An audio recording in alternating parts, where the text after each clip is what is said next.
Et on va se retrouver tout de suite avec Bernard Veil. Bernard Veil, Bernard, bonjour, est-ce que vous nous entendez? Oui, Thierry, je t'entends. Mer- J'entends très bien même. Merveilleux, alors vous nous entendez très bien, je suis ravi, vous êtes avec tous vos invités, ils sont très très nombreux, j'ai la chance de les voir sur l'écran et on va parler patrimoine, hein. Je crois que c'est le thème du jour. C'est ça, c'est non seulement le thème du jour, mais ça va être le thème pendant un an complet à partir du mois de septembre. Et moi, je suis très, très heureux d'être ici avec vous, parmi vous, pour le lancement de cette nouvelle émission. Au début du confinement, j'avais commencé avec un groupe d'amis à réaliser des Zooms pour nous rapprocher les uns des autres sur des sujets divers et variés. La French Radio nous a rapidement rejoints, merci Thierry d'ailleurs, pour nous aider à créer du lien avec le plus grand nombre possible. En animant, en donnant la parole, en écoutant, je me suis rendu compte que je pouvais créer une émission dans mon domaine de compétences, la gestion de patrimoine. Et depuis maintenant bien longtemps, j'ai compris que la gestion de patrimoine était transversale et que les préoccupations sont identiques, même si les lois peuvent changer d'un pays à l'autre. Il nous faut construire un patrimoine, puis le gérer et enfin le transmettre. Certains, par le hasard de la vie, brûlent la première étape. D'ailleurs, ça me rappelle une phrase d'Anne Goscinny, la fille de René, le père d'Astérix, que j'ai toujours trouvé très émouvante. Elle disait « Sachez que pour être une riche héritière, ce qui peut sembler agréable, il faut d'abord être une orpheline, ce qui l'est beaucoup moins. » Étant profondément attaché à l'Europe, j'ai décidé de créer une émission franco-portugaise à destination des Français et francophones vivant dans l'un ou l'autre des pays. Et là, mon père me disait, c'est souvent très, voire trop difficile d'être le meilleur. Il vaut mieux créer la meilleure équipe et c'est ce que j'ai fait en proposant à des personnes de très haut niveau de me rejoindre, David Calfon et Maël Toledano, qui se présenteront à vous un peu plus tard. Ils m'accompagneront à partir du mois de septembre pour une émission bimensuelle et cela pour très très longtemps, j'espère. Comme les mousquetaires qui n'étaient pas 3 mais 4, nous serons rejoints par un très grand professionnel à la rentrée.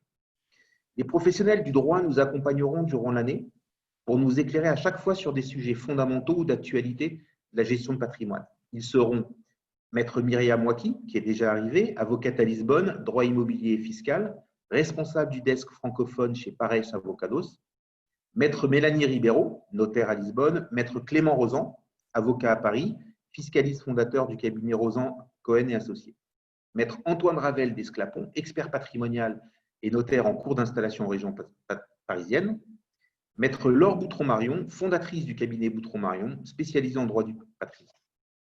Des économistes de renommée viendront nous éclairer sur les sujets les plus importants et leurs impacts sur notre patrimoine. Voilà. Quelques mots sur moi avant de passer à la suite. J'ai créé ma première société dans la gestion de patrimoine en 1993.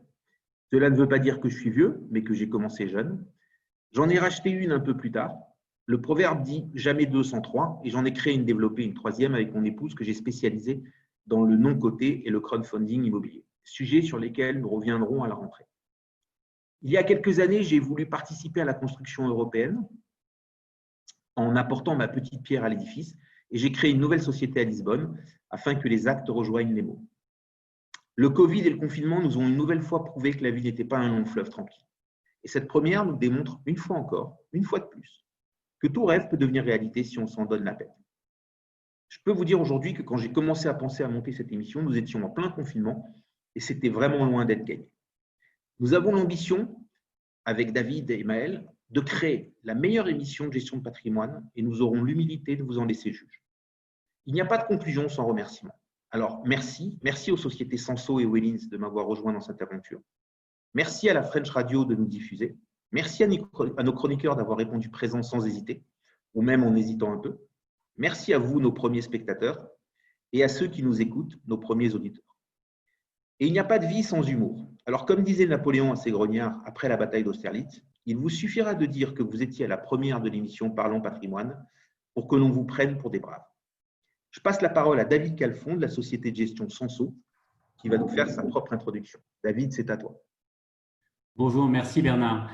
Je suis David Calfon, donc le président fondateur de Sanso Investment Solutions. Alors, Sanso, c'est le nom de la société de gestion que j'ai créée donc, en 2011. Donc, on va bientôt fêter nos 10 ans, donc c'est une société qui est encore jeune. Sanso, ça veut dire oxygène en japonais. Et c'est important parce que je fais partie des gens qui pensent que tout a une signification. Et quand on choisit le nom d'une société, c'est très important. Et donc, dans Sanso Investment Solutions, chaque mot a son importance. Sanso, donc ça veut dire oxygène. Pourquoi? Parce que nous sommes une société pour lesquelles les enjeux de développement durable comptent beaucoup. Donc, vous entendrez beaucoup parler avec moi d'investissement socialement responsable, d'investissement thématique, etc. On aura le temps d'y revenir. Et Investment Solutions, parce que plus qu'une société de gestion de portefeuille, ce que nous sommes, et nous sommes agréés par l'autorité des marchés pour cela, pour ce métier, ma conviction, c'est que nous sommes là pour fournir des solutions d'investissement. Donc, solutions d'investissement, ça veut dire quoi? Ça veut dire qu'on est capable de gérer des fonds, des OPCVM, qui peuvent être investis en compte titres, en unité de compte dans le cadre de l'assurance vie française ou luxembourgeoise, mais on est aussi capable de gérer des mandats de gestion sur mesure, donc c'est-à-dire de construire des portefeuilles spécifiquement pour un client donné. Alors aujourd'hui, Sanso Investment Solutions, c'est quoi? C'est à peu près pas loin du milliard d'euros d'encours. On n'y est pas encore, donc quand on y sera, je vous le dirai, puis on ouvrira le champagne en direct, etc. Mais, donc un petit peu moins d'1 milliard d'euros d'encours sous gestion, une équipe de 22 collaborateurs, dont plus de la moitié qui sont dédiés à l'activité de gestion de portefeuille. Donc ça, pour moi, c'est important. C'est vraiment le cœur de notre métier. Et donc, c'est pour ça que plus de la moitié des effectifs sont dédiés à l'activité gestion de portefeuille. Alors, nos compétences, on a des compétences en obligataire, en gestion obligataire, en titre vif, donc la sélection d'obligations, que ce soit des emprunts d'État, que ce soit des emprunts d'entreprise de plus ou moins bonne qualité. On aura l'occasion d'en reparler également au cours de cette émission. On verra qu'il n'y a pas de rendement sans risque, mais ça, c'est l'un des thèmes qui nous est cher. Et le but du jeu, effectivement, dans l'obligataire, c'est d'arriver à faire en sorte qu'on arrive à maîtriser le risque que l'on prend en prêtant de l'argent à ces émetteurs. On a également des capacités en sélection d'actions, donc en gestion actions internationales. Donc là, on parle de titres vifs, de sociétés, et on a également une grosse activité de multigestion, donc c'est-à-dire de sélection de fonds. Et c'est une activité que j'aime beaucoup parce que ça me permet d'être en contact direct et régulier avec mes confrères, d'échanger avec eux, d'être au courant de l'actualité en termes de techniques de gestion. Et c'est un sujet qui me passionne toujours. Voilà. Bernard, est-ce que toi qui me connais bien, est-ce qu'on a oublié quelque chose? On en garde un petit peu pour plus tard. Et comme ça, on ne va pas dire tout de suite. Mais la présentation était bien, était claire. On a une société de gestion jeune, on a une société de gestion dynamique. On a une société de gestion qui marche avec son temps, qui est collée à la réalité du terrain, qui n'est pas encore devenu un des monstres de gestionnaires d'actifs et qui a donc la mobilité des petits. Et voilà, et ça, c'est quelque chose de très important.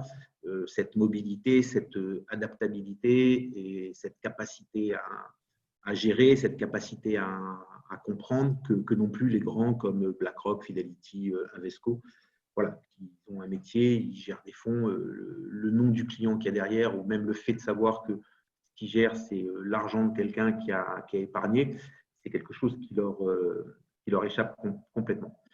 On va maintenant donner la parole à Myriam Waki, qui a une contrainte horaire assez forte dans 15 minutes, et donc qui, avant que Maître Rosan vienne nous parler des impôts, va se présenter. Elle n'a pas de chronique aujourd'hui. Elle nous fera la chronique portugaise à partir du mois de septembre. Elle a trouvé un peu de temps dans son emploi du temps pour venir se présenter à nous aujourd'hui. Myriam, c'est à toi. C'est à toi, Myriam. C'est gentil, Bernard. Merci. Effectivement,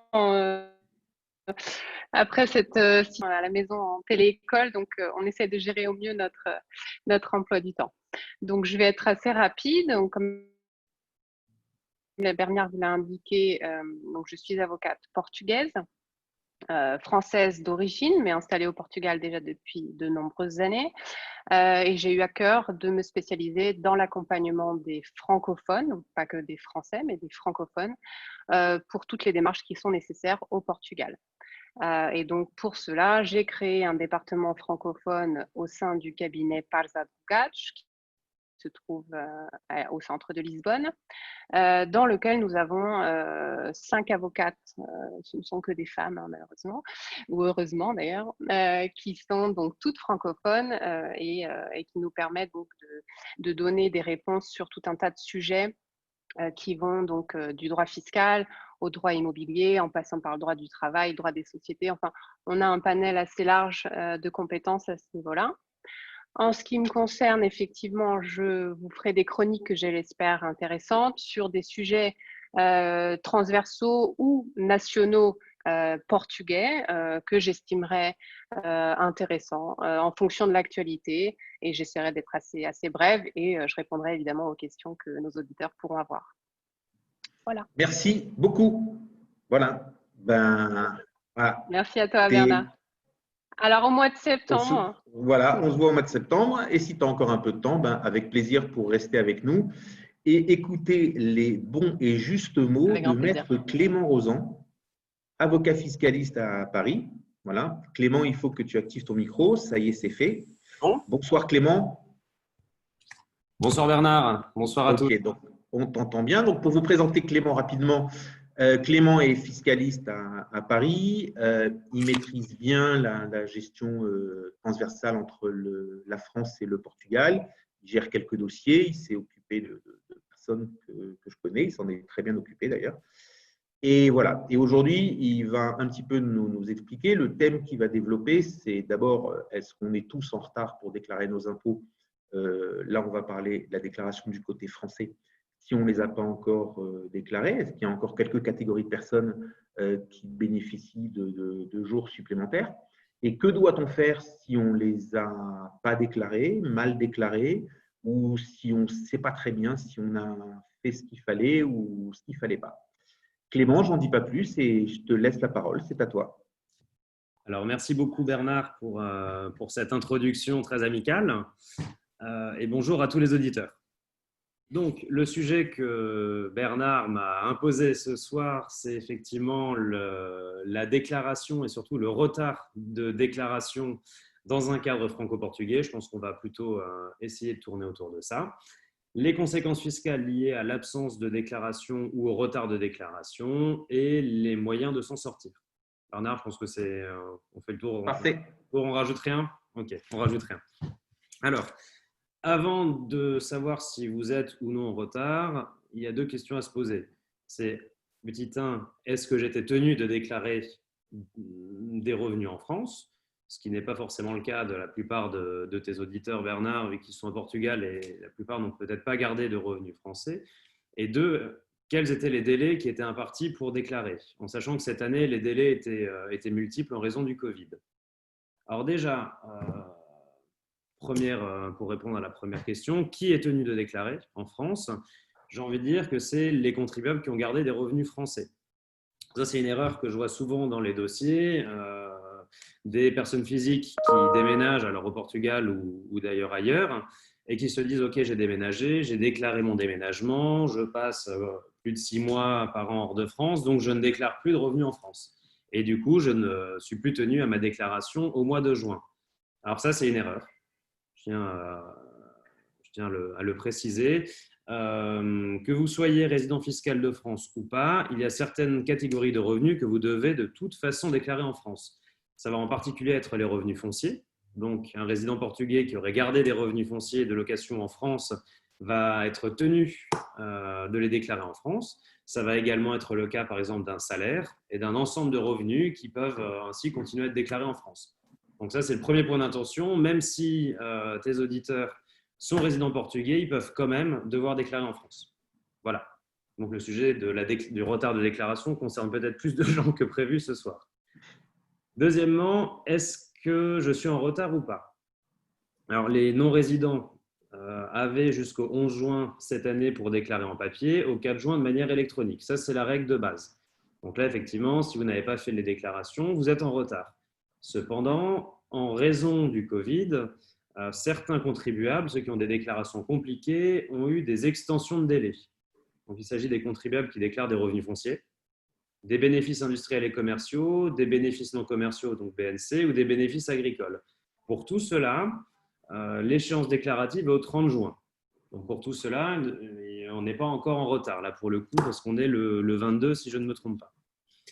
Donc voilà, déjà savoir si vous êtes en retard ou pas, c'est la première question à vous poser, c'est quels sont les revenus qui sont compris dans votre déclaration. Et vous avez ce premier filet de sécurité, BIC, BNC, bénéfices agricoles et revenus fonciers, vous n'êtes pas en retard. Pour les autres, vous êtes déjà en retard. Donc maintenant, question, si tu ne veux pas m'arrêter là, Bernard, on peut passer à la suite. Que faire si je suis en retard? Juste pour les revenus fonciers, il suffit d'avoir des revenus fonciers quels qu'ils soient ou il faut que ce soit des revenus fonciers à travers une SCI? Non, lorsque la communication que les impôts ont fait à l'ordre des experts comptables, c'est tous les revenus fonciers. D'accord. Voilà. Donc après, c'est des communications un peu non officielles. Hein. C'est Bercy qui a écrit aux ordres des experts comptables en disant vos clients qui ont des revenus fonciers disposeront d'un délai au 30 juin. Effectivement, il y avait un bruit qui courait que c'était que pour les contribuables qui avaient des SCI, mais la communication ne dit pas ça. Je suis allé la voir, c'est revenus fonciers. Très bien. C'est une bonne nouvelle plutôt. C'est une vraie mesure de faveur pour le coup, mais qui s'explique par le contexte particulier. Après, on aurait pu penser que comme tout le monde était à la maison, ils avaient un peu le temps de s'occuper de leurs impôts. Oui, mais vu que tous ces contribuables-là dépendent de leur expert comptable pour faire leur déclaration et que les experts comptables n'étaient pas forcément au bureau, on a eu une extension. Voilà. Je te laisse continuer. OK. Alors, que faire en cas de retard? Déjà, un petit 1, qu'est-ce que je risque en cas de retard? Je pense que c'est la première question. Donc, il y a les fameux 10%. Les 10% automatiques, si vous déclarez après le 12, 10% automatique, quoi qu'on fasse, que vous soyez résident français, résident portugais, il y a ce 10%. Donc, vos impôts sont majorés. Deuxième majoration, c'est si les impôts se rendent compte que vous êtes en retard. Donc, s'ils se rendent compte que vous êtes en retard, ils vont vous envoyer ce qu'on appelle une mise en demeure de déposer votre déclaration. Si vous vous exécutez dans un délai de 30 jours, la majoration est uniquement de 20%, enfin elle est augmentée, mais que de 20%. Si vous continuez à tarder, la majoration passe à 40%, ce qui est un petit peu plus gênant. Donc la recommandation, si vous êtes en retard dans vos déclarations, à mon avis, c'est de vous réveiller un peu vite et de les déclarer pour limiter la majoration, je pense, à 10%. D'autant plus que si vous déclarez avant le 30 juin, votre déclaration reste pré-remplie sur Internet. Vous savez qu'aujourd'hui, pour faire notre déclaration, on va sur impôts.gouv.fr et il y a un certain nombre de données qui sont pré-remplies. Donc, les emplois à domicile, toutes les données financières, les salaires qui sont payés de l'administration. Donc, la déclaration est vraiment simplifiée. Après le 30 juin, toutes ces informations-là s'effacent et du coup, vous vous retrouvez à devoir faire une déclaration papier qui s'avérera beaucoup plus compliquée à faire que la déclaration électronique. Donc, conseil, essayez de déposer avant le 30 juin pour les contribuables qui seraient malheureusement en retard pour cette année. Est-ce que la pénalité de 10% s'applique aussi à une insuffisance de déclaration? Si on est en retard et qu'on, pour des raisons diverses ou variées, on n'a pas le temps ou on ne sait pas, est-ce qu'on n'a pas intérêt à déclarer quoi que ce soit, enfin, d'être assez proche de la réalité, mais en disant déclarer ses salaires à environ 10% si on ne les connaît pas exactement, ses revenus fonciers à 10 ou 15% près si on ne les revenus pas exactement, et venir quelques mois plus tard ou venir 15 jours plus tard en disant je me suis trompé, les chiffres ne sont pas les bons, voilà maintenant les bons chiffres. Est-ce que ça change quelque chose? C'est la même chose ou ce n'est pas la même chose? Oui, ça change tout. La pénalité de 10% est pour le retard déclaratif. Et ça, c'est formel. Si vous avez déposé une déclaration et que vous la corrigez avant que l'administration vienne vous voir, pour le coup, sinon on est plutôt dans la fausse déclaration qui entraîne d'autres pénalités. Là, il n'y aura pas la pénalité de 10%, effectivement. Donc, si vous déclarez des revenus fonciers un peu au hasard, vous corrigez ça en juillet ou en... Alors, attendez, qui c'est qui parle? Oui. Bernard, j'entends quelqu'un. Ouais, j'essaie de le trouver et de l'identifier pour couper le micro, mais j'arrive pas. Vas-y, continue. Je vais essayer de le faire en parlant. Oui, donc ça, effectivement, c'est une stratégie que pas mal de personnes mettent en place, notamment certains de mes ont fait une déclaration impossible. Il peut manquer le relevé des impôts, il peut manquer une taxe foncière, il peut manquer des choses comme ça pour les déclarations de revenus fonciers notamment. Il peut manquer un don, il peut manquer… voilà. Et après, on fait une déclaration rectificative. C'est très simple à faire sur Internet. On a jusqu'au 10 ou 11 juillet pour la faire en ligne, donc ça, c'est très simple. Et il n'y a aucune majoration. Et si on loupe cette échéance, on peut toujours la faire en septembre-octobre. OK. Sans pénalité pour le coup. Alors, également, ce que je tenais à préciser, c'est que l'administration est relativement tolérante pour les contribuables qui auraient oublié de faire leur déclaration, mais dont c'est le premier écart déclaratif. En réalité, si c'est la première fois que vous tardez à déclarer, vous pouvez faire ce qu'on appelle une demande gracieuse. Donc, demandez à l'administration de vous remettre la pénalité de 10%, ce qu'ils font dans 100% des cas si c'est vos premiers manquements. Donc ça, c'est vraiment un pouvoir discrétionnaire de l'administration, mais ils ont des vraies consignes de clémence par rapport à ça. Le premier manquement n'est généralement pas sanctionné. D'accord, c'est une bonne chose, ça. Ouais, ce qui suppose quand même de leur écrire directement, voire de prendre rendez-vous avec eux. Mais pour l'avoir vécu et pour avoir assisté des clients là-dedans, c'est vraiment quelque chose qu'ils entendent et qu'ils acceptent.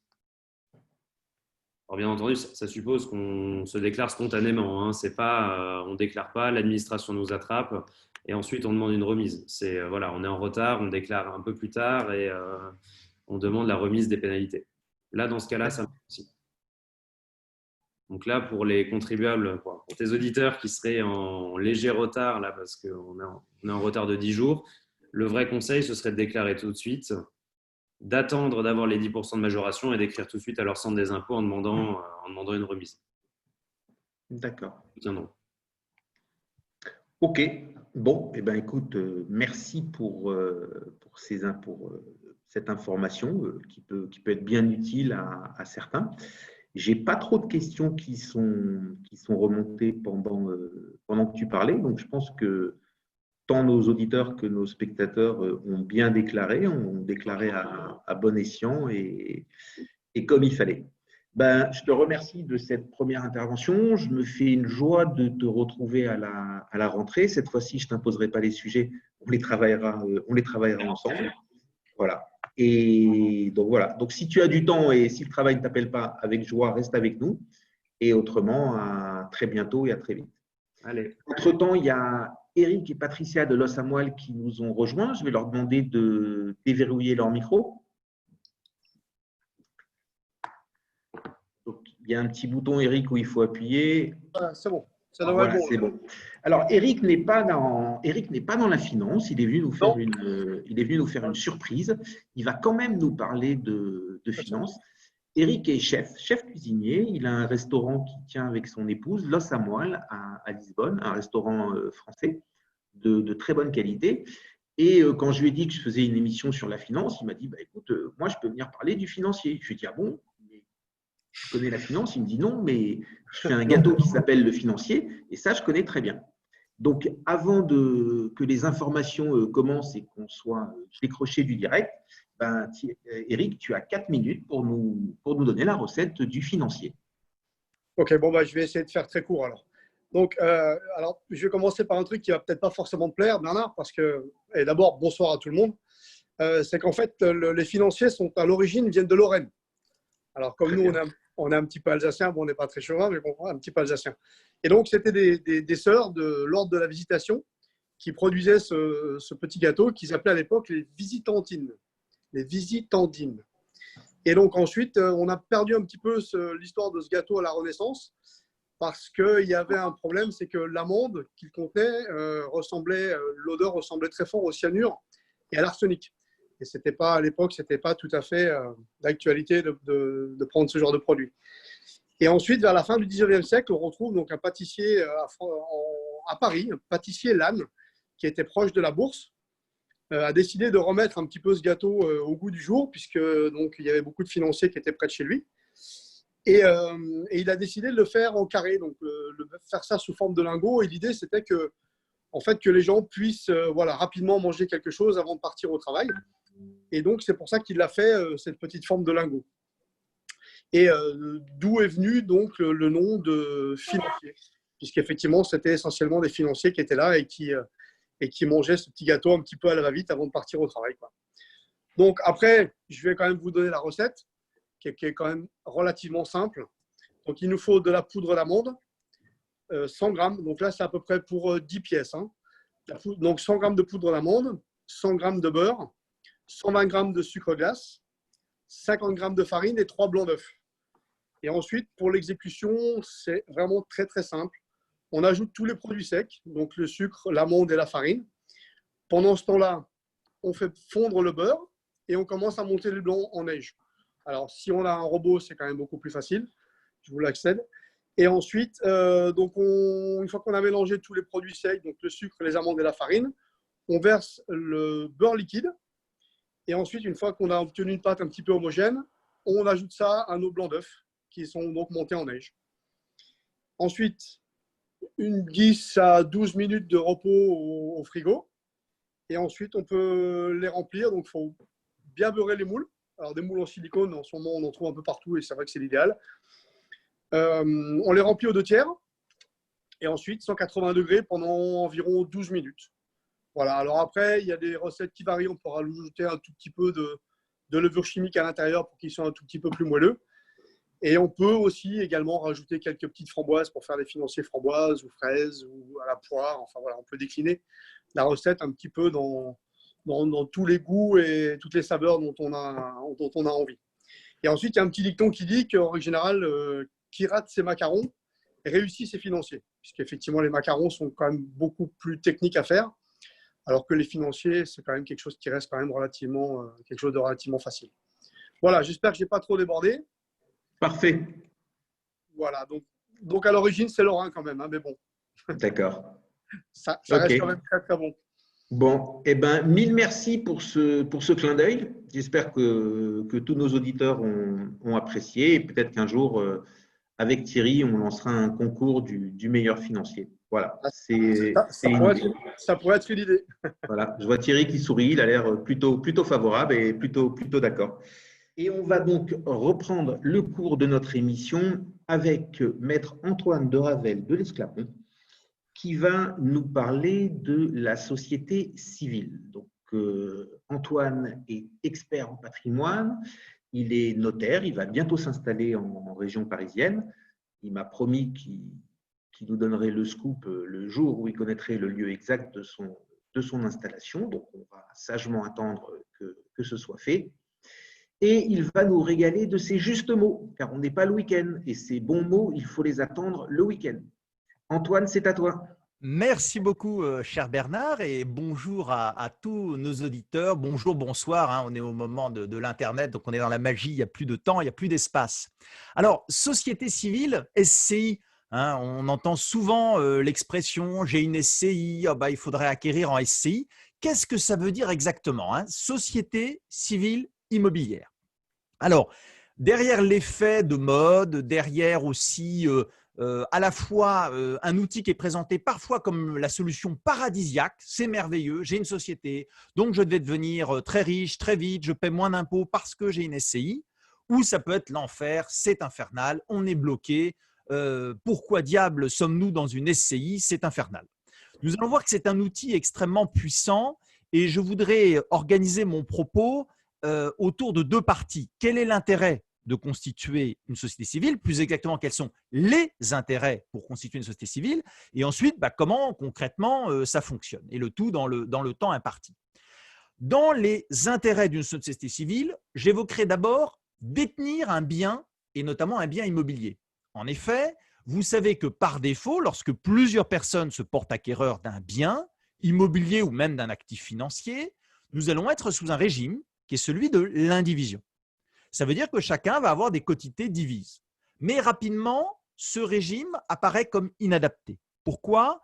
Parce qu'il est menacé par le partage judiciaire à tout instant. Chaque indivisaire peut sortir. Une grande rigidité dans la prise de décision.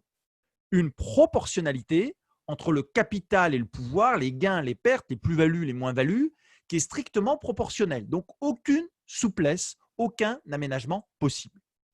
Ça, c'est une situation qui est souvent à fuir et qui, malheureusement, va être souvent présente lorsque on se porte acquéreur d'un bien, qu'on ne se pose pas trop de questions, on dit on acquiert en indivision et puis quelques années plus tard, on peut le regretter. Nous avons aussi tout l'aspect vie de couple. Et oui, quand nous sommes en couple, c'est comme un menu. Il y a le menu plat du jour, c'est le concubinage. Il y a le menu économique, c'est le PAX, avec les PAX en séparation de biens ou les PAX en indivision. Et puis, il y a le menu gastronomique, évidemment, qui est fort savoureux, notamment depuis qu'avec la fin du Covid, on peut retrouver nos chers restaurants et qui, lui, est beaucoup plus savoureux et beaucoup plus riche. Alors, les trois régimes de couple fonctionnent de manière différente, notamment, par exemple, à l'impôt sur le revenu. Si vous êtes pacsé ou si vous êtes marié, vous savez que ça va être une imposition commune, alors qu'à l'inverse, les concubins sont fiscalisés de manière distincte. Vous savez également, par exemple, en matière successorale, que les concubins, puisqu'ils sont des étrangers l'un envers l'autre, même s'ils ont fait un beau testament, eh bien, le légataire va supporter une fiscalité à 60%. Ce n'est pas un bug, ce n'est pas une erreur, c'est bien 60%, après un mesquin abattement de 1 594 €. Alors qu'à l'inverse, tout testament, toute disposition entre partenaires de PACS et de mariage, en cas de décès, permettra une exonération totale de toute fiscalité successorale.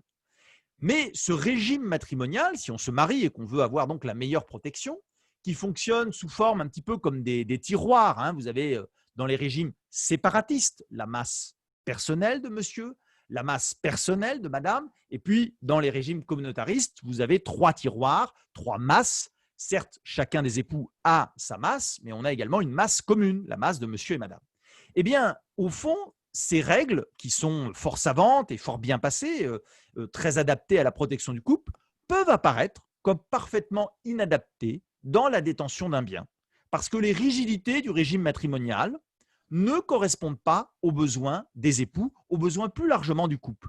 La société civile est un outil extrêmement puissant qui va permettre de dissocier le patrimoine, de le mettre dans une entité qu'on appelle une société, qui est dotée de la personne morale et qui est donc distincte des associés qui la composent. Donc, si j'ai un actif immobilier d'1 million, il n'appartient pas à monsieur ou à madame, il appartient à une société et monsieur et madame ont chacun des parts de société avec des règles. Donc, vous voyez, gros avantage de la société, c'est organiser très finement les règles de détention. Deuxième intérêt de la société civile, c'est surmonter les problèmes de vulnérabilité. Nous sommes vifs d'esprit, c'est une chance, mais ne le serons-nous toujours? Arrivent des moments dans la vie, on peut penser notamment à l'âge, on peut penser à un accident, par exemple un coma, qui fait que nous ne sommes plus en mesure de décider seuls.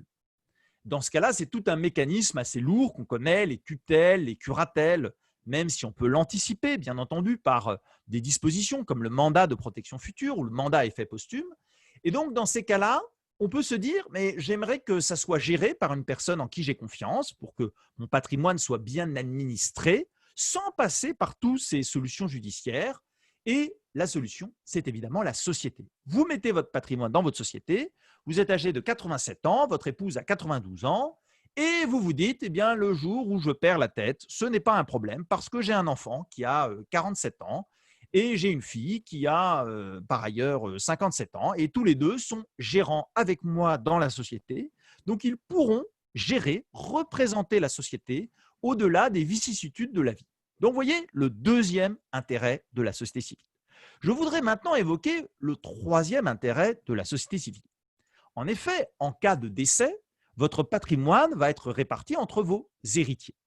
Pour donner des exemples simples, si vous êtes marié, effectivement, votre époux aura des droits dans votre succession. Et évidemment, si vous avez des enfants, vos enfants également ont des droits dans la succession. Et puis, il y a des règles assez subtiles qui tiennent compte de la composition familiale pour définir les droits respectifs, souvent avec une option qui est reconnue à votre conjoint pour que celui-ci fasse le meilleur choix. Alors, tout ça n'est pas neutre sur le plan des incidences civiles, évidemment. Qui a la jouissance du patrimoine? Qui en deviendra propriétaire à terme? Cela n'est pas neutre, notamment sur le plan des incidences fiscales, etc. Et l'intérêt de la société, c'est d'éviter l'indivision, parce qu'on va avoir une indivision communautaire à la suite de la dissolution du régime matrimonial, post-communautaire pour être très précis. On va avoir une indivision successorale. Eh bien, ces situations, on peut les éviter grâce à la société. Les enfants vont donc, avec le conjoint survivant, hériter des parts de société, mais dans la société, tout a été organisé, géré, et le conjoint, par exemple, peut avoir des droits très importants qui vont lui permettre même de vendre un bien immobilier au nom de la société. Le prix de vente est encaissé au bénéfice de la société, mais c'est le conjoint qui a la jouissance de tout, c'est le conjoint qui a la main. Voilà une idée très intéressante. Nous avons un quatrième intérêt qui est de dissocier son entreprise. En effet, parmi les auditeurs, nous avons des entrepreneurs. Et les entrepreneurs se disent, bien sûr, mon entreprise a besoin d'avoir des locaux pour exercer son activité. Je suis bien attiré par l'idée de devenir un jour propriétaire de mes murs. Néanmoins, ce n'est pas vraiment l'objet de ma société, qui, par exemple, est une agence de voyage, est un cabinet d'architecte, est une agence de communication ou une activité industrielle, ou que sais-je encore. Donc, ça peut être intéressant de dissocier, de me dire, d'un côté, je détiens mon entreprise, que souvent je céderai au moment de ma retraite, ou que je transmettrai à mes enfants si un de mes enfants souhaite poursuivre l'activité. Et puis, de l'autre côté, j'ai mon immobilier que je vais sécuriser dans le cadre de cette société civile. Ça permet une bonne dissociation des intérêts. C'est également pertinent vis-à-vis des créanciers. Les créanciers ne sont pas les mêmes, les créanciers de l'entreprise, par rapport aux créanciers de la société civile. Et puis, dans les intérêts, le dernier intérêt, c'est un intérêt fiscal. Quel est l'intérêt fiscal d'avoir une société civile? Le premier grand luxe, c'est que la société civile, qui ne paie pas d'impôt sur le revenu à proprement dit, puisqu'on considère qu'elle est semi-transparente, que lorsque la société encaisse 1 000 € de loyer, eh bien, c'est comme si les associés l'appréhendaient personnellement, à quelques exceptions près, mais la société a la possibilité de choisir l'impôt sur les sociétés. Elle peut donc opter pour des règles qui lui semblent à un moment donné plus favorables. Alors, ce serait un petit peu prétentieux aujourd'hui de vous donner les clés de répartition entre l'impôt sur le revenu et l'impôt sur les sociétés, mais vous l'avez compris, l'idée, c'est que selon le contexte de votre opération, vous pouvez choisir. Alors, vous le choisissez une fois par toutes et par société, d'où l'intérêt peut-être d'avoir 2 sociétés. Vous pouvez choisir une fiscalité la plus adaptée. L'impôt sur les sociétés, par exemple, est un taux proportionnel, alors qu'à l'inverse, les autres impôts sont des impôts progressifs, l'impôt sur le revenu, comme vous le savez. Vous avez l'intérêt également que les frais sont facilement déductibles à l'impôt sur les sociétés, que vous pouvez également amortir un bien. Ça veut dire considérer que chaque année, il va perdre de sa valeur et donc décoter la valeur de cet actif, ce qui est quand même, là encore, très, très intéressant. Mais évidemment, il y a des inconvénients à être à l'impôt sur les sociétés et notamment les plus-values sont très lourdement taxées. Donc ça, c'est un premier intérêt, l'intérêt de pouvoir fiscaliser comme vous le souhaitez. Vous avez d'autres intérêts également qui sont d'anticiper la transmission. Quand vous détenez votre bien par société interposée, vous allez vous dire, transmettre, c'est beaucoup plus sûr. Pourquoi? Parce que je ne transmets pas le bien en lui-même. Je transmets des parts d'une société dont, statutairement, j'ai écrit avec le sympathique rédacteur les statuts, de manière à ce que je puisse avoir les pouvoirs.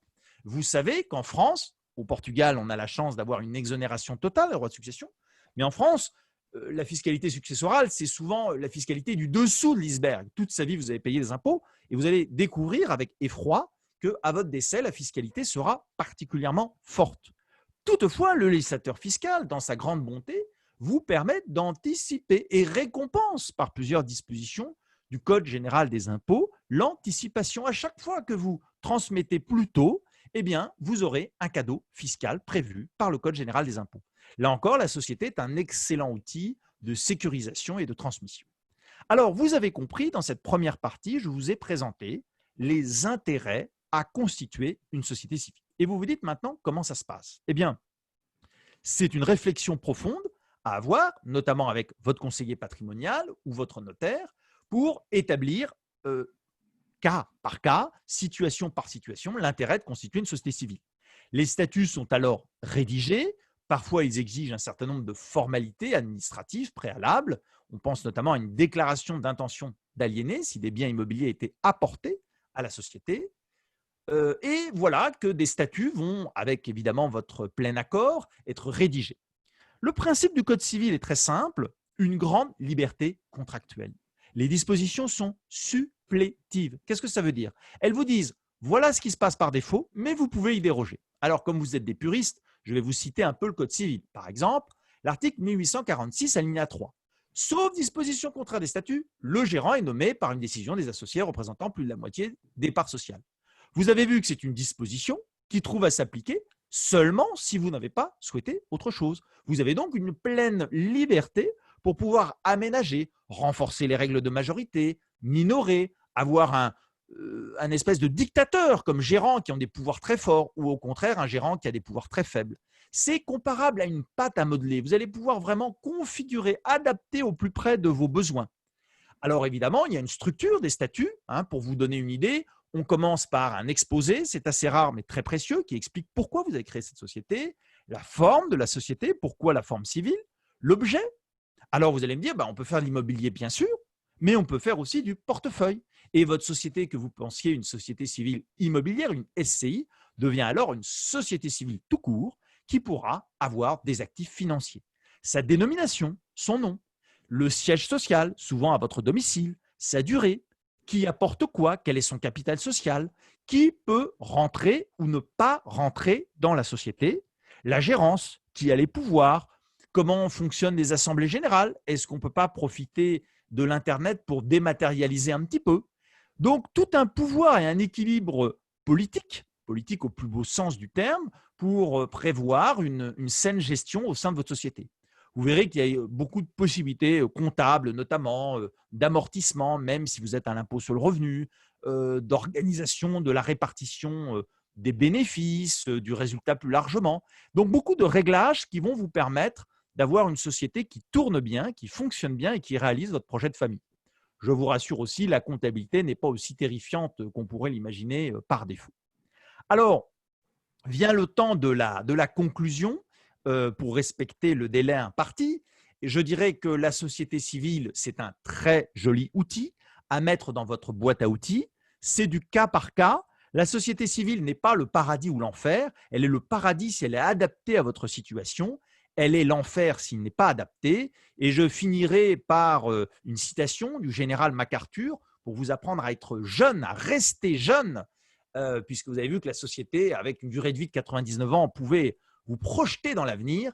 La jeunesse n'est pas une période de la vie, elle est un état d'esprit, un effet de la volonté, une qualité de l'imagination, une intensité émotive, une victoire du courage sur la timidité, du goût de l'aventure sur l'amour du confort. Alors, à vos stylos pour une société civile. Merci beaucoup, Antoine. Le sujet était très, très dense, donc je pense qu'on y reviendra à nouveau pendant l'année. On y reviendra une fois, on y reviendra deux fois. On le séquencera peut-être différemment afin que tout le monde puisse bien comprendre les choses. J'invite les auditeurs à poser des questions via la radio ou même à envoyer des questions par des mails. D'abord, on répondra directement à chacune des questions et s'il y a des questions qui sont vraiment intéressantes pour l'ensemble des gens, on en fera part de manière anonyme, bien sûr, pendant les émissions. On donnera la question et on fera intervenir quelqu'un pour donner la réponse. En tout cas, n'hésitez pas, on est là pour vous rendre service. Et on y répondra et vous aurez ainsi une consultation. Merci beaucoup Antoine. Si tu as un peu de temps devant toi, je t'invite à rester. Marc Toiti nous a rejoint. Il nous a fait l'amitié de venir nous faire un petit pitch sur l'économie. Donc, je t'invite à couper ton micro et à l'écouter. Avec plaisir et à très bientôt.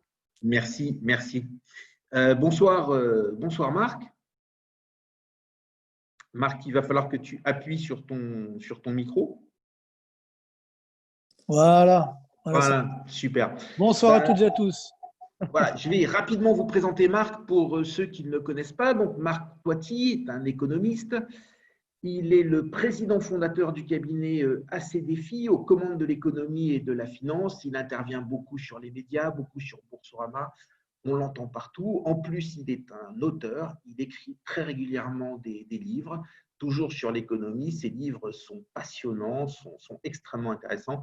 Il vulgarise l'économie en la mettant au niveau de chacun, en expliquant, c'est clair. Une fois qu'on a lu un de ses chapitres, on a l'impression d'être un docteur en économie.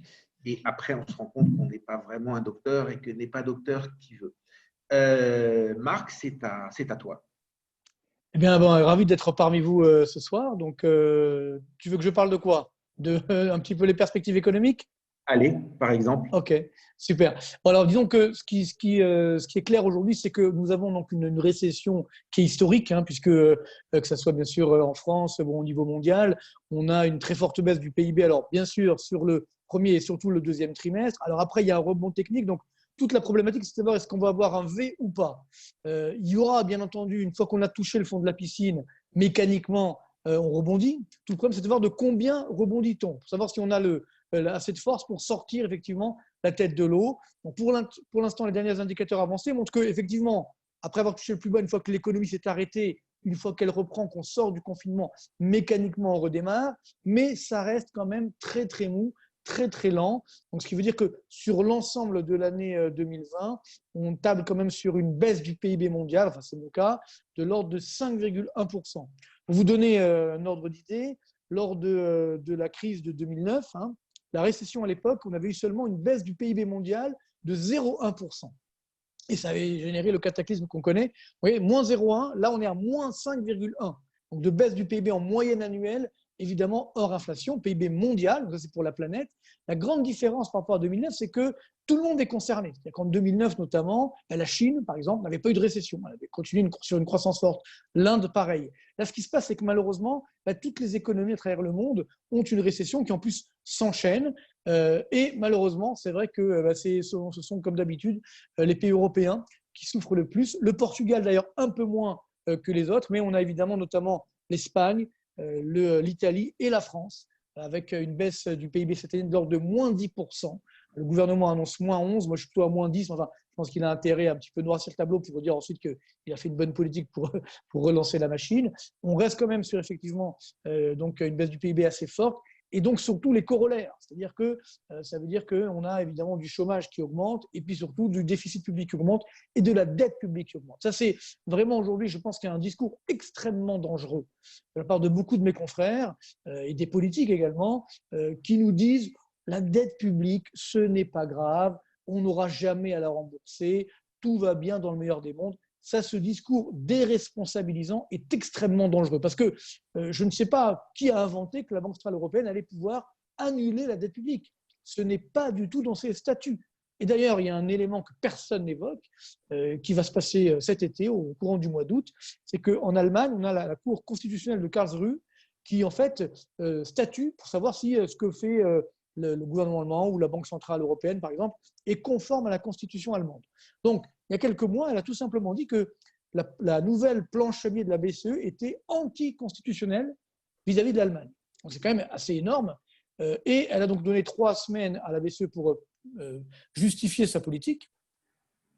C'est ce qu'a fait la BCE. Et donc, aujourd'hui, la Cour allemande nous dit qu'elle va donner son verdict au mois d'août. Ce qui veut dire que, bien sûr, on espère qu'elle va donner son blanc-seing. Mais si jamais la Cour de Karlsruhe refuse, ça veut dire que la Bundesbank allemande n'a plus le droit de participer à la planche à billets de la Banque centrale européenne.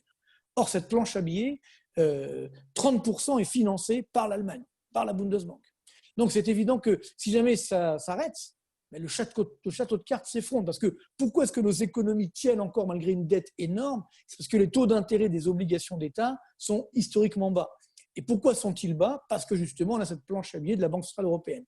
Donc, si jamais ça s'arrête, alors là, effectivement, on risque d'avoir, je dirais, un vrai drame et qui risque de faire extrêmement mal. Et donc, c'est pourquoi, aujourd'hui, pour moi, le vrai danger, on a bien sûr une bulle boursière, mais on peut la comprendre parce que finalement, il n'y a pas d'autre alternative. Donc, on a toujours intérêt à investir sur la bourse à long terme. Et parallèlement, Encore une fois, comme l'argent est gratuit, ça continue. L'épargne également a énormément augmenté. Par exemple, en France, pendant le confinement, l'épargne des ménages français a augmenté de 60 milliards d'euros. Oui, parce que l'épargne, c'est un résidu. On a notre revenu, on consomme, et ce qui reste, c'est l'épargne. Là, pendant le confinement, donc, les revenus n'ont pas trop baissé. Par contre, on n'a pas consommé. Donc, ce qui fait que l'épargne a augmenté donc 60 milliards d'euros. C'est bien pour les gestionnaires, pour les gérants d'épargne. Mais ce qui est clair, c'est qu'on a quand même aujourd'hui une épargne qui est énorme et donc qui fait qu'on a toujours ces marchés boursiers qui continuent de rester plutôt bien portants. Mais donc, il y a eu ce que j'appelle la remontada, si vous voulez, après la baisse très forte qu'on a eue pendant le confinement. Là, ça redémarre un petit peu. Mais on n'est pas du tout dans une bonne valorisation des actifs qui sont beaucoup trop élevés par rapport, évidemment, je vous rappelle que la bourse est censée refléter des profits à venir. Donc, s'ils sont là, très bien, mais s'ils ne sont pas là, et si à fortiori il y a des pertes, voire des faillites d'entreprises, c'est clair qu'aujourd'hui, on a une valorisation qui est beaucoup trop élevée. Mais donc, effectivement, il y a une bulle qui ne veut pas se dégonfler, qui est toujours là, mais il y a une bulle encore plus dangereuse, qui est effectivement cette bulle obligataire, c'est-à-dire que malgré la dette publique qui flambe, eh bien, on a des taux d'intérêt qui restent extrêmement bas. Alors, bien sûr, pour la France, on est autour des zéros. Mais pour la Grèce, par exemple, vous voyez, la Grèce, on a une dette publique de bientôt 200% du PIB. Et pourtant, on a des taux d'intérêt à 1,3, 1,4% à 10 ans. Je rappelle que quand on avait la crise grecque, avec une dette publique à 170% du PIB, donc moins qu'aujourd'hui, les taux à 10 ans grecs étaient montés à 35%. Ouais, donc, on a perdu le sens des valeurs pour une raison simple, c'est qu'on est sous morphine. On a la Banque centrale européenne qui nous met des doses de morphine permanentes. Donc, comme on le sait, la morphine, ça calme la douleur, mais ça ne soigne pas le malade. Donc, on ne fait que gagner du temps, effectivement. Et tout le problème de la dette, ce n'est pas effectivement tellement son niveau de dette, c'est ce qu'on appelle la soutenabilité de la dette. C'est-à-dire que j'ai une dette, ce n'est pas grave, si et seulement si elle génère suffisamment de croissance pour au moins payer les annuités de ma dette chaque année, parce qu'effectivement, on doit rembourser, même si les taux d'intérêt sont bas, on doit quand même évidemment rembourser. Donc ça, c'est quand même, je pense, une grande épée de Damoclès qui est au-dessus de nos têtes. On ne veut pas la voir, mais effectivement, elle est là. Et alors bon, je vais peut-être un peu vous choquer, mais je pense qu'il faut que cette bulle explose pour qu'on retrouve le sens des valeurs. Sinon, c'est très dangereux parce qu'on risque d'avoir, bien entendu, ce qui se passe à chaque fois, c'est-à-dire une remontée soit de l'inflation, soit une remontée des impôts. De toute façon, la croissance sera sacrifiée. Donc ça, il faut absolument éviter tout ça. Et à la rigueur, encore une fois, si on s'endette, c'est très bien. Mais jusqu'à présent, vous savez, la dette, c'est comme le cholestérol. Il y a la bonne dette et la moins bonne. Donc là, on est dans la moins bonne, c'est-à-dire on fait dans la dette qui fait du colmatage de brèche. Voilà, on distribue les milliards d'euros, mais ça ne génère pas un effet accélérateur d'investissement. C'est ça la bonne dette. C'est la dette qui va effectivement sur l'investissement pour générer de l'innovation, de l'investissement et surtout de la croissance et de l'emploi. On parle souvent du plan Marshall ou du New Deal de Roosevelt, par exemple. Il faut savoir qu'à l'époque, dans ces plans de relance keynésiens, il y avait une stratégie. Il y avait effectivement une stratégie d'investissement, d'innovation, de développement, je dirais, du social, par exemple. Là, aujourd'hui, il n'y a pas de stratégie. On distribue et on dit oui, il y aura de l'économie verte, etc. Très bien, mais qu'est-ce qu'on fait ?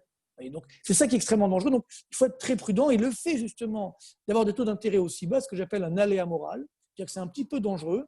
On dit, finalement, comme ça ne coûte rien, on n'a qu'à y aller et puis on verra bien ce qui se passera après. Ça, c'est extrêmement dangereux parce que cette dette, on la lègue quand même à nos enfants. Mais déjà, nous, il faut qu'on paye effectivement moins les intérêts. Mais évidemment, nos enfants auront à la gérer. Et ça, c'est quand même un discours qui est dangereux. Et surtout, le fait de dire tout va bien dans le meilleur des mondes, c'est déresponsabilisant. Et donc, ça ne permet pas d'avoir une vraie stratégie, on va dire, d'avenir. Et c'est là, je dirais, le vrai enjeu. Je termine en disant donc qu'il y a un autre danger que j'entends souvent. On me dit, oui, il va y avoir une démondialisation. Alors, c'est-à-dire, en fait, on va effectivement réduire les flux de commerce mondial. Et ça, c'est dangereux parce qu'il faut savoir que pour avoir à peu près 3,5% de croissance mondiale, ce qu'on a depuis une quarantaine d'années, chaque année, la PIB mondial augmente de 3,5% en moyenne, bien sûr, depuis les années 80, eh bien, il faut avoir une croissance du commerce mondial de 7 à 10%. Si le commerce mondial s'effondre, ce qui est un peu le cas aujourd'hui, mais c'est clair qu'on n'aura pas la croissance derrière. À l'arrière, nous, les pays riches, on pourra s'en sortir, mais les pays émergents qui ont besoin justement de cette mondialisation pour s'en sortir, ça sera encore plus difficile. Et on le voit aujourd'hui, par exemple, en Inde, une situation extrêmement dangereuse, parce que ces pays-là ne sont pas comme nous, ils n'ont pas des stabilisateurs automatiques, ça reste des pays émergents, et donc c'est extrêmement dangereux lorsqu'il y a un confinement ou une récession, eux, ils la prennent de plein fouet. Donc il y a des gens qui, évidemment, n'ont pas de travail, voire qui n'ont plus à manger, ça paraît fou, mais c'est malheureusement le cas dans certains pays émergents. Et donc si on arrête la mondialisation, ça peut être extrêmement dangereux. Donc, c'est vrai qu'il faut, qu'on dit en anglais, un fine-tuning, ça veut dire un réglage fin. Il faut bien sûr relocaliser chez nous, peut-être un peu moins consommer de produits chinois ou repenser un peu nos relations avec la Chine. Et si on arrête la mondialisation, c'est clair que ça coûtera extrêmement cher à nos économies. Donc voilà, il ne faut pas sombrer dans le pessimisme, il faut rester optimiste, mais il faut quand même rester réaliste. Donc ce réalisme nous appelle justement à rester vigilants et à bien comprendre qu'aujourd'hui on a quand même une bulle boursière. Alors c'est vrai qu'à long terme la bourse ça ira. Je pense que là toutes les bulles sont en train de se dégonfler en même temps. Merci beaucoup pour cette intervention. Alors en t'écoutant, parce que ça fait longtemps que je t'écoute plusieurs fois, ça me fait penser un peu aux flippers d'antan où on disait d'abord extra ball et puis j'ai l'impression qu'on l'a déjà joué. Ensuite, on disait play again. Et là, toi, si j'ai bien suivi, tu nous dis on n'en est plus là maintenant, c'est reset. Oui, tout à fait. C'est le titre de ton nouveau livre qui devrait sortir en septembre. Alors, peut-être 2 mots sur ce livre. Oui, très rapidement. En fait, c'est je dirais ce livre, je ne l'ai pas encore complètement fini parce que justement, j'attends d'être vraiment dans just in time pour pouvoir effectivement donner les derniers éléments d'actualité. Mais en fait, on va dire l'idée est assez simple, c'est que on a un monde qui est devenu malheureusement trop extravagant, qui n'est pas contrôlé, avec des bulles effectivement dans tous les sens. On perd le sens des réalités, on a une dette publique qui explose. Il n'y a pas qu'en Europe. Il faut dire que la dette aujourd'hui mondiale, c'est-à-dire privée et publique, l'ensemble de cette dette, c'est 320% du PIB mondial. C'est bien sûr du jamais vu. Est-ce que c'est soutenable si jamais on a une démondialisation? Ça peut être extrêmement dangereux. Donc, c'est en fait, entre guillemets, cette crise sanitaire nous a fait prendre conscience que de temps en temps, quand une machine ne marche pas bien, ou un ordinateur, ou un téléphone, il faut faire un reset. Et il faut effectivement remettre les pendules à zéro. Alors, le problème du reset, c'est qu'il faut que ça soit un upgrade. Il faut que ça soit une amélioration. Parce que des fois, il y a des resets où là, après, la machine, elle ne marche plus du tout et c'est pire qu'avant. Donc, c'est ça ma vraie crainte, c'est que ça soit pire qu'avant. C'est-à-dire que finalement, on dit, non, on continue d'augmenter cette dette et donc on va réalimenter ces bulles et finalement, on n'aura rien compris. Et la prochaine crise sera évidemment encore plus dangereuse. Donc là, non, moi je reste quand même optimiste justement. Je pense qu'on aura un reset, mais qu'on va réinitialiser le monde, entre guillemets, avec, on va dire, plus de cohérence. Le fait, par exemple, qu'on ait laissé comme ça la Chine devenir l'usine du monde sans réaction, ça pose problème. Le fait qu'aujourd'hui, on voit, ne serait-ce qu'en France, on a cette imposition, on est numéro 1 mondial de l'imposition, là aussi, c'est extrêmement dangereux. Donc, la dette publique va très loin. On a là aussi une fuite en avant qui est extrêmement dangereuse. Donc, c'est un petit peu cet état d'esprit. Alors, pareil, c'est vrai que dans ce reset, il y a aussi un danger que je n'ai pas évoqué tout à l'heure, mais qui est ce qu'on appelle les GAFA. Vous savez que l'un des éléments de la bulle boursière, c'est bien sûr tout ce qui est les GAFA ou les GAFAM, tout ce qui est nouvelles valeurs du numérique qui flambent en bourse. Et c'est vrai qu'il y avait déjà une bulle avant, mais là, elle est encore plus forte. Parce que les grands gagnants de cette crise sanitaire, c'est justement les GAFAM, c'est justement le numérique. Et là aussi, il faut faire très attention parce qu'il y a un enjeu en termes, je dirais, presque philosophiques sur nos libertés. C'est-à-dire qu'on a un vrai danger aujourd'hui, on a des mastodontes qui sont plus forts que des États, certaines entreprises. Et donc là, je pense que là aussi, on va devoir réglementer, peut-être fiscaliser également, faire ce qu'on appelle des spin-offs, c'est-à-dire avoir des entreprises qui soient un peu moins puissantes, les couper en morceaux, parce que là, on a effectivement des vrais dangers.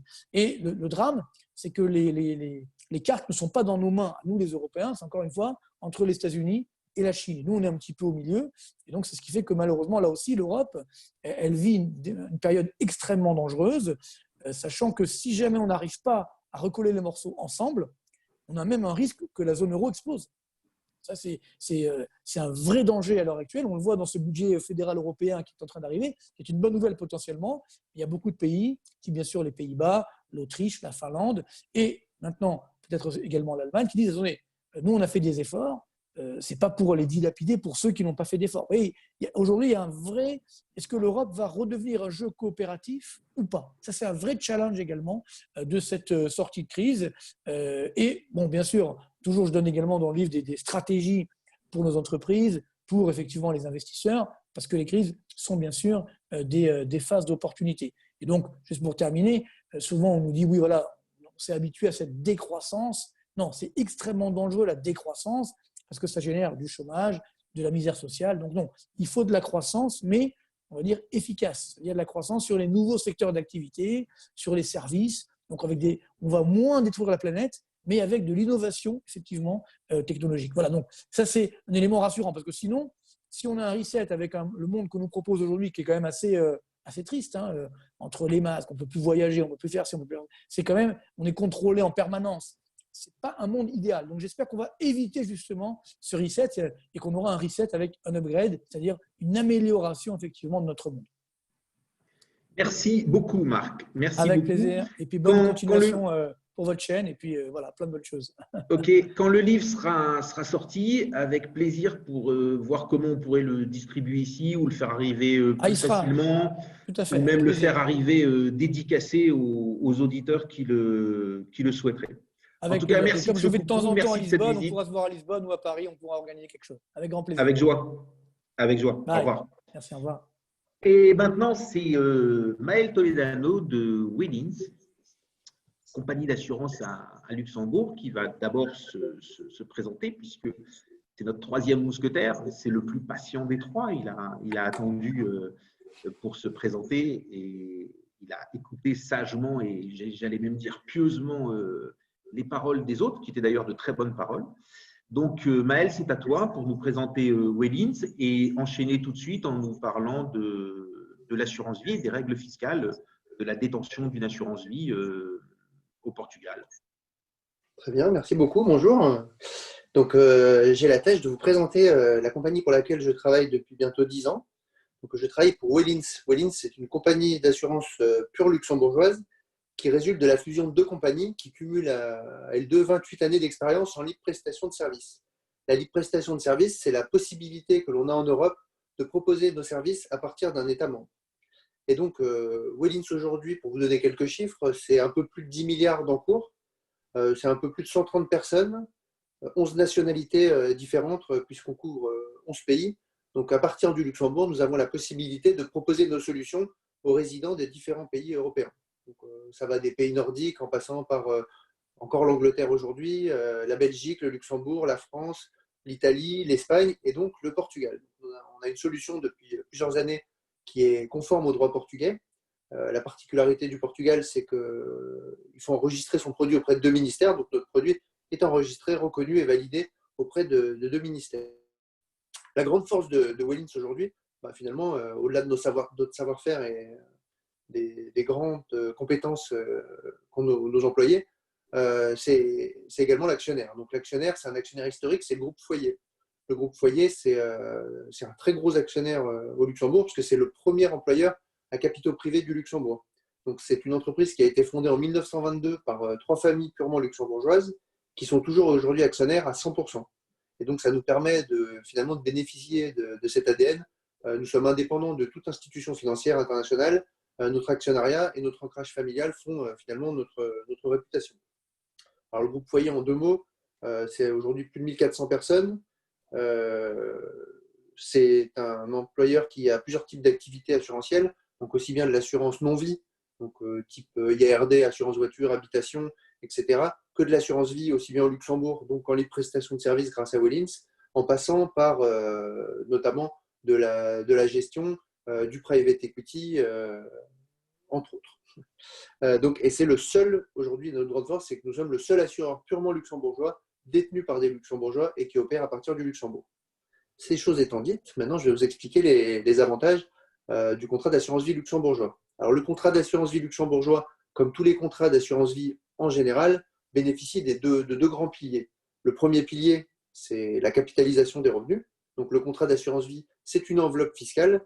Tout ce qui se passe à l'intérieur, toutes les plus-values, les dividendes, les arbitrages, etc., sont exonérés de fiscalité. Tant que ça reste à l'intérieur de l'enveloppe, il n'y a pas de fiscalité. On peut rajouter de l'argent ou retirer de l'argent. Et en fonction du pays dans lequel vous vivez, ça peut vous coûter en fiscalité de rajouter de l'argent. Et ça peut vous coûter, généralement, ça vous coûte souvent d'en retirer. Mais c'est souvent plus avantageux qu'un compte titre. Ça, c'est le premier pilier. Le deuxième pilier, c'est l'avantage successoral.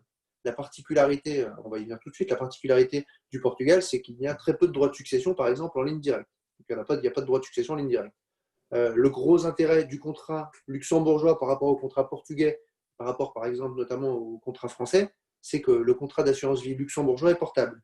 C'est-à-dire qu'aujourd'hui, pour un Français, par exemple, résident fiscal portugais, on va lui proposer une solution de droit de contrat luxembourgeois qui sera conforme au droit portugais. Donc, il sera reconnu au Portugal, il aura la même tête qu'un contrat d'assurance vie portugais. Donc, fiscalement et administrativement parlant, ça ressemblera beaucoup, même point pour point, à un contrat portugais. Le gros intérêt, c'est qu'il est portable. Demain, si vous décidez de changer de pays, de vous délocaliser, imaginons que vous décidiez dans 15-20 ans de retourner en France, on a tout à fait la faculté de prendre votre contrat, de le modifier et de le rendre conforme au droit français. Donc, votre contrat, finalement, il sera reconnu en France et il pourra vous accompagner en fonction de vos futurs lieux de résidence. Ça a un énorme avantage puisque les Français qui vont s'installer au Portugal, généralement, ils peuvent le faire pendant leur activité professionnelle, mais ils peuvent également décider de le faire au moment du départ à la retraite. Au moment du départ à la retraite, si vous avez des enfants, ils sont déjà grands quand vous décidez de vous délocaliser et ils ont tout à fait la possibilité, même c'est souvent le cas, de rester habiter en France. Et donc là, on a un vrai problème puisqu'il n'y a pas de convention fiscale successorale entre la France et le Portugal. Ce qui fait qu'en cas de décès, au Portugal, il n'y aurait pas de droit de succession, mais il pourrait y avoir une fiscalité française. Et comme l'a très bien dit Marc Toiti, la France, c'est le champion de la fiscalité, et notamment de la fiscalité successorale, puisque nous sommes dans le top 3 des pays qui taxent le plus. L'intérêt du contrat d'assurance vie en général, c'est que le client au Portugal, finalement, ne va pas payer de droit de succession au Portugal. Enfin, ses bénéficiaires ne paieront pas au Portugal, mais ils vont être fiscalisés en France. Et l'assurance vie étant bien connue et bien reconnue en France, on bénéficiera de la fiscalité de l'assurance vie en France. Alors, je ne sais pas si on en reparlera certainement une autre fois. Je reviendrai dans le détail sur le coût fiscal. Et ça, c'est notamment un gros avantage. Un autre avantage très intéressant, c'est également la souplesse en termes de sous-jacent. Donc, on a David Calfon qui nous présentait les différents types de gestion qu'il a tout à fait la possibilité de faire. Dans un contrat français, c'est quand même plus restrictif que dans un contrat luxembourgeois. Au Luxembourg, on fait ce qu'on appelle plus du sur-mesure. C'est-à-dire qu'on va s'adapter à la situation patrimoniale du client, le montant investi dans le contrat et le montant du patrimoine global. Et en fonction de ces différents paramètres, on va pouvoir faire une gestion plus ou moins souple. Et donc, dans tous les cas, le gérant financier, David Calfon par exemple, a tout à fait la possibilité de vous proposer tout type d'actions, tout type d'obligations, des produits structurés, des trackers, des certificats. On peut mettre beaucoup plus de choses. On peut faire également de la multidevise. Aujourd'hui, c'est vrai qu'on parle depuis tout à l'heure de crise mondiale. Et du coup, le fait de se dire qu'on a investi 100% en euros, c'est peut-être pas forcément ce qu'il y a de plus rassurant. Donc, de mettre un petit peu d'euros, un peu de dollars, un peu de francs suisses, un peu de livres sterling, ça peut être également une solution que propose le contrat luxembourgeois. Pour parler, je t'interromps une seconde, Valet, mais j'ai toujours une question qui revient et qui remonte là aussi via le Zoom. Qu'est-ce qui se passe quand on rachète, donc quand on demande à récupérer une partie de son argent, et quelle est la fiscalité quand on est au Portugal? Il y a beaucoup de questions avec des expériences un peu contradictoires qui remontent. Donc, de ta connaissance de la loi et de ton expérience, comment ça fonctionne?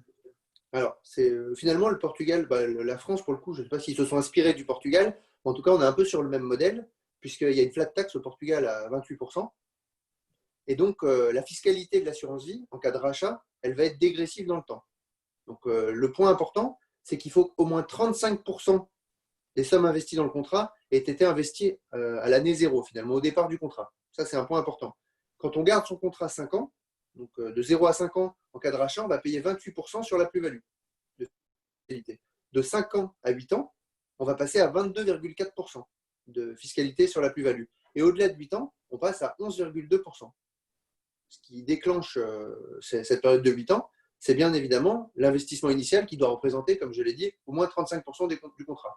Donc, quand on est dans un cas de figure, par exemple, où on a un client qui met, je dis n'importe quoi, 300 000 euros à l'année zéro, et 3 ans plus tard, qui veut réinvestir 500 000 euros, c'est plus intelligent de lui faire un deuxième contrat pour ne pas repartir à zéro. Les 35%, c'est au départ du contrat. Et donc, la fiscalité, elle décroît, elle est dégressive dans le temps. D'accord. Et comme beaucoup de nos auditeurs ont le statut RNH, la fiscalité, elle va être différente pour ceux qui ont le statut RNH? De ce point de vue-là, elle ne sera pas différente. Là où on va avoir une différence, c'est que quand vous avez le statut RNH, les 28%, ils sont dus sur les dividendes et les coupons, mais ils ne sont pas dus sur la plus-value. Dans le contrat d'assurance, il y aura de la fiscalité. Donc le contrat d'assurance vie, c'est un investissement qu'on envisage sur le plus long terme quand on est dans le cadre du statut RNH. Donc, au bout de 8 ans, la fiscalité sera de 11%? 11,2, exactement. 11,2. Qu'on soit RNH ou pas? Qu'on soit RNH ou pas, exactement. D'accord. Donc, la plus-value, c'est-à-dire que quand il y a un retrait, l'assureur va calculer une plus-value et sur cette plus-value, il y aura 11,2% à verser au fisc portugais, c'est ça? Exactement. Alors ça, c'est une remarque intéressante puisqu'il ne faut pas raisonner comme dans le cadre d'un compte titre. La plus-value, on ne la calcule pas de la même façon. Quand on fait une plus-value sur un compte titre, c'est facile, hein, la plus-value, elle est rapidement matérialisée. Et donc, quand on procède à un retrait, finalement, ou à une vente et qu'on réalise la plus-value, c'est exactement le montant de plus-value réalisé. Je prends toujours cet exemple. Je mets 1 million d'euros dans un contrat d'assurance vie, je mets 1 million d'euros dans un compte titre. Dans les deux cas, je fais 200 000 euros de plus-value. Je vends tout, je me retrouve avec 1 200 000 euros. Sur le compte titre, si je retire 200 000 euros, je vais être fiscalisé à 28% sur ces 200 000 euros. Sur le contrat d'assurance vie, on calcule différemment. La formule de rachat des contrats d'assurance vie, elle est prévue dans le code des assurances. Et en gros, ce qu'on dit souvent, c'est qu'on vous donne en moyenne 80% de capital et 20% de plus-value. Or, on ne paye pas d'impôt sur le capital. Donc, sur les 200 000 euros, dans mon exemple que je vais racheter sur l'assurance vie, sur les 80% de capital, 160 000 euros, il n'y aura aucune fiscalité. Et sur les 40 000 euros restants, en fonction de l'âge de détention et de la durée de détention du contrat, on appliquera une fiscalité qui sera de 28, 22,4 ou 11,2%. Et donc, au final, on ne peut pas vraiment comparer un contrat d'assurance vie et un contrat de capitalisation, puisque c'est un autre avantage de l'assurance vie, c'est qu'en cas de rachat, on récupère toujours beaucoup de capital. Donc ça, c'est un point également très important. Et c'est avantageux pour un résident au Portugal de souscrire un contrat à Luxembourg par rapport à la souscription d'un contrat en France pour la fiscalité, ou c'est exactement la même chose? Alors, ça, c'est aussi c'est un point intéressant, puisque l'assurance vie française, elle n'est pas toujours analysée par les impôts portugais comme de l'assurance vie. Elle peut être considérée comme du compte titre. Et donc ça, on a souvent le cas de clients qui se délocalisent et qui nous posent la question, est-ce que je dois racheter mes contrats français ou est-ce que c'est intelligent de les garder? Il y a 2 points qui sont intéressants à regarder. C'est premièrement, est-ce que ça va être considéré comme de l'assurance vie? Et deuxièmement, vous savez qu'en France, il y a l'article 4B, c'est la majorité des intérêts économiques et familiaux qui vous situe fiscalement sur le sol français. Et du coup, le client qui va s'installer au Portugal avec le statut RNH, qui garde tous ses actifs en France, sa résidence principale, son ex-résidence principale en France, la France, elle est toujours tentée d'aller chercher le résident portugais. Là, il y a eu un changement de loi sur le statut RNH il y a quelques mois qui consolide finalement la force du statut RNH, puisque maintenant, il y a une fiscalité, une imposition à 10%. Et donc là, le client RNH, il peut justifier du fait qu'il paye de l'impôt au Portugal. Précédemment, c'est vrai que les clients qui se délocalisaient, on leur conseillait souvent de retirer la majorité de leurs intérêts de France et d'aller les délocaliser dans un autre pays, soit au Portugal, soit de passer par le biais d'un contrat luxembourgeois. Et donc, le contrat luxembourgeois pouvait avoir cet avantage. Et le contrat qui est reconnu par les 2 ministères au Portugal, forcément, il qualifie d'assurance vie au sens du droit portugais. Et donc là, on prend 0 risque. Ok. Alors, là aussi, comme pour la chronique d'Antoine de Ravel-Desclapon, je pense qu'il va falloir y revenir plusieurs fois pendant l'année pour bien séquencer tout ça et bien voir tout ça. Il va être maintenant le temps de repasser la parole à David qui va nous faire un point marché et qui va nous amener tranquillement et gentiment vers la fin de cette première émission. Et juste, j'ai un auditeur, enfin même un spectateur qui m'envoie un message, je pense qu'il est destiné à toi, Maël, et il me dit, il y a un arrêt du Conseil d'État qui donne tort au fisc français sur l'intérêt économique. Ouais, c'est 2 arrêts d'ailleurs, 2 décisions de 2015. L'administration fiscale ne s'était pas encore prononcée, mais le fait que les nouveaux arrivants au Portugal soient désormais imposés à minima, c'est un bon argument pour justement aller dans le sens du résident RNH et donner tort à l'administration fiscale française. Mais ça, c'est une problématique qu'on rencontre pas uniquement au Portugal. Hein. L'équivalent du statut RNH, il existe aussi bien en Angleterre avec le non-domicile qu'avec en Israël avec le statut de l'ALIA. Et dans ces différents cas, l'administration fiscale, elle essaie toujours de trouver une solution pour rattacher le ressortissant au sol français et puis pouvoir le taxer en France. Et donc, ce changement va dans le bon sens. Merci beaucoup, Maël. David, c'est à toi. Donc, les marchés, ce soir, déjà, ils ont clôturé dans le rouge, dans le vert? Oui, alors dans le rouge, puisque encore une fois, ce qui a rythmé la séance, il y a deux choses, mais la première, ce sont les inquiétudes toujours sur cette pandémie qui nous tracasse depuis maintenant plusieurs mois, puisque les nouvelles donc sur une possible réapparition du virus, une augmentation des cas. En fait, c'est vrai qu'en Europe, on a l'impression que tout va mieux, mais ce qu'on oublie, ce qu'on voit beaucoup moins, c'est que aux États-Unis, avec des États comme la Floride, le Texas, le nombre de cas quotidiens sont encore extrêmement élevés. Également, on a le même souci dans l'Amérique latine avec le Brésil.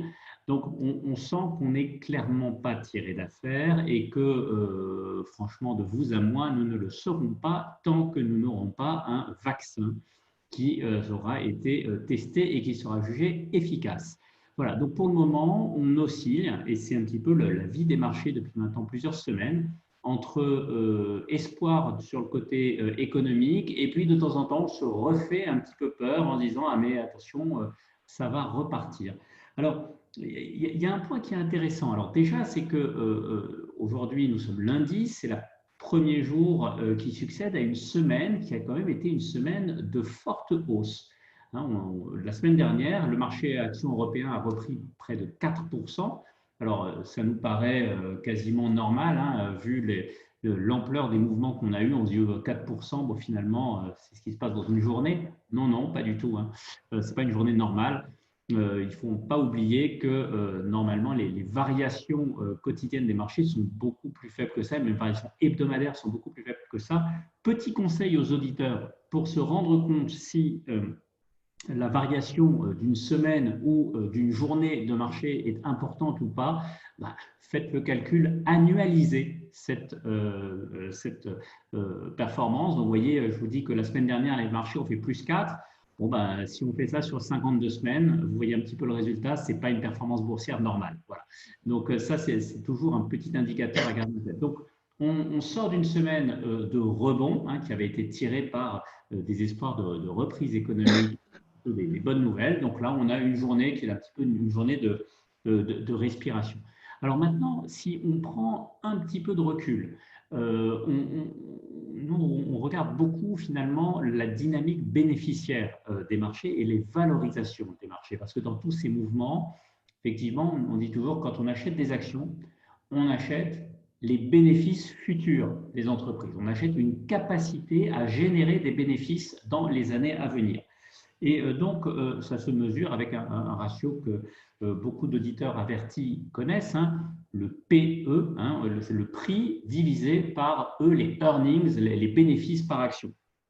Et donc, ce PE, ce ratio, prix sur bénéfice, eh bien, on se rend compte qu'aujourd'hui, il est beaucoup plus haut qu'en début d'année. Les actions sont beaucoup plus chères aujourd'hui qu'elles ne l'étaient en début d'année, et ce, malgré la baisse des marchés que l'on a eu, puisque je rappelle que malgré le rebond qu'on a eu la semaine dernière, un indice comme le CAC 40 est encore en baisse de 16% depuis le début de l'année. Donc, on voit un recul, des reculs à deux chiffres sur les actions. Et malgré tout, je vous dis, oui, mais les actions sont beaucoup plus chères qu'avant. Alors, qu'est-ce qui s'est passé? Il s'est passé que les bénéfices se sont effondrés et que tant que nous ne serons pas rassurés sur ces bénéfices futurs, eh bien, ça va être compliqué d'avoir vraiment confiance dans ce marché à long terme. Alors, les bénéfices futurs, qu'est-ce qu'on attend exactement? C'est bientôt le 30 juin, hein, la semaine prochaine, c'est le 30 juin, donc ça veut dire que les sociétés vont commencer à publier les résultats du deuxième trimestre vers la fin du mois de juillet. Vers la deuxième, troisième semaine du mois de juillet, on va commencer à avoir les chiffres en Europe. Et ce sont des chiffres qui vont être extrêmement importants parce que ce troisième trimestre, c'est l'effet à plein du confinement et le début du déconfinement. Et c'est ça qui va être intéressant dans le discours des entreprises. C'est que normalement, ces entreprises, sur le deuxième trimestre, elles commencent déjà à avoir une petite idée de ce qui a été véritablement perdu en capacité bénéficiaire et ce qu'elles peuvent espérer récupérer à court terme. Et donc, c'est une fois qu'on aura cela qu'on sera beaucoup plus amène de juger ce que veut dire ces ratios de prix sur bénéfice, parce que pour le moment, il y a beaucoup d'incertitudes sur ces bénéfices. Il faut savoir qu'au premier trimestre, les bénéfices avaient été en très fort recul, mais également parce que les entreprises avaient été prudentes. Qu'est-ce qu'on veut dire par là? Si on prend les annonces des banques, les banques avaient passé, elles ont annoncé des résultats en très forte baisse au premier trimestre. Mais pourquoi? Parce que déjà, dès le premier trimestre, elles ont anticipé la crise, elles ont passé énormément de provisions en se disant « attention, ça va mal, il va certainement y avoir des impayés, donc on va commencer à les provisionner maintenant ». Mais est-ce qu'elles ont été trop prudentes ou pas? Ça, c'est le temps qui nous le dira. Et donc, c'est ça qui va être intéressant, c'est de voir si au deuxième trimestre et même un peu plus tard dans l'année, au troisième et au quatrième trimestre, si elles confirment qu'effectivement ces provisions doivent être utilisées, ou bien si elles peuvent les reprendre, ce qui pourrait faire effectivement office de bonne surprise. Donc, un point qui est important, encore énormément d'incertitudes sur les marchés actions, des valorisations qui sont quand même plus élevées qu'en début d'année, et donc un peu de prudence à avoir sur ce thème-là.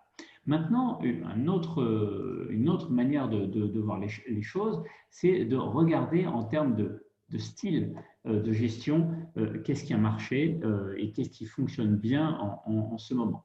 Je vous ai dit que les actions sont en baisse à peu près à 2 chiffres.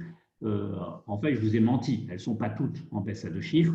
Et notamment, si on regarde les actions, ce qu'on appelle les GAFA, les FANG, hein, ces actions de la nouvelle économie. Hein, donc, c'est quoi? C'est Facebook, Amazon, Netflix, Google, etc. Toutes ces sociétés-là sont en forte hausse hein, depuis le début de l'année, sur l'année 2020. Au global, c'est une hausse à 2 chiffres. L'indice Nasdaq également est en forte hausse. Donc, ça veut dire quoi? Ça veut dire que les investisseurs se sont quand même malgré tout concentrés sur les sociétés qui donnaient de la visibilité sur ces bénéfices. Et c'est tout à fait normal. Je vous ai dit, il y a beaucoup d'incertitudes. Donc, dès qu'une entreprise vous donne un petit peu de visibilité sur sa capacité à générer des bénéfices futurs, tout le monde se jette dessus, même si elle a déjà eu une progression à 2 chiffres l'année dernière, même si elle est déjà en forte hausse depuis le début de l'année. Tout le monde trouve ça beaucoup plus rassurant d'aller racheter ces titres-là, qui ont déjà fait leurs preuves, plutôt que de faire un pari sur le retournement d'une compagnie aérienne ou d'une compagnie pétrolière. Voilà, donc c'est un petit peu le jeu. Alors jusqu'à quand cela on peut tirer sur l'élastique, hein, puisqu'on se retrouve avec un marché qui se polarise de manière assez extrême, avec d'un côté des valeurs dites de croissance qui sont de plus en plus fortement valorisées et avec des performances de plus en plus positives, et de l'autre côté, des valeurs décotées qui sont de plus en plus décotées, qui sont de plus en plus délaissées, de plus en plus volatiles. Voilà, alors on nous apprend toujours à l'école hein, qu'il faut acheter ce qui est rare parce que ce qui est rare est cher. Alors en ce moment, ce qui est rare, effectivement, c'est la croissance économique, c'est la croissance donc, des bénéfices, donc c'est normal qu'on se jette là-dessus, mais attention au retournement, parce que dès qu'on aura une confirmation qu'il y a un retour de cette croissance, ben, ce qui deviendra rare, c'est plus la croissance, c'est la valorisation faible, c'est-à-dire des valeurs décotées, et c'est ça qui pourra avoir des rebonds extrêmement violents. Voilà un petit peu pour cette actualité des marchés, donc ils vont rester extrêmement rythmés, à la fois par l'actualité sanitaire, avec, on va guetter hein, toujours le nombre de cas, et il faut les regarder non pas au niveau européen, mais au niveau mondial, et les nouvelles économiques. Alors, il y a quand même un point, parce qu'on dit toujours, s'il y a une rechute de la crise sanitaire, ça veut dire qu'on va retourner en confinement, etc. Alors ça, je n'y crois pas, tout simplement parce qu'on voit les dégâts économiques qu'ont fait les confinements, et je vous fais le pari que s'il y a une deuxième vague, on n'aura pas un deuxième confinement, mais qu'on aura plutôt, on mettra l'accent sur les manières d'accueillir les malades et de gérer cette crise en essayant cette fois-ci de minimiser l'impact sur l'économie. Merci beaucoup pour ce point et pour cet éclairage. Il est temps pour nous maintenant de terminer, de rendre l'antenne pour avoir encore une fois les informations.